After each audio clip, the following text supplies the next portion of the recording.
दखल त्यांचीच घेतली जाते जे काहीतरी करतात.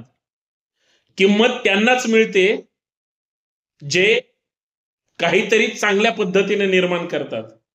आणि नाव त्यांचंच होतं जे दुसऱ्याच्या नावाला चांगली किंमत देतात. मान सन्मान तर पैसेवाल्यांना पण मिळतो, परंतु जे संघर्ष करून मोठे होतात ना, त्यांना जो मान सन्मान मिळतो ते स्वकर्तृत्वावर मिळवतात. आपल्याला तशी पिढी घडवावी लागेल किंवा आपल्याला स्वतःला घडावं लागेल.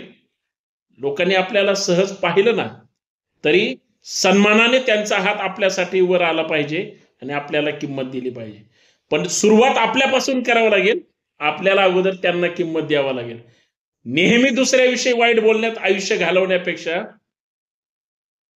त्याच्याविषयी चांगलं बोला जो तुमच्याविषयी सतत वाईट बोलतो. बघा, किंमत तुम्हालाही मिळते आणि किंमत तुमच्यामुळं त्याला सुद्धा मिळते. खरंय की नाही? जय शिवराय.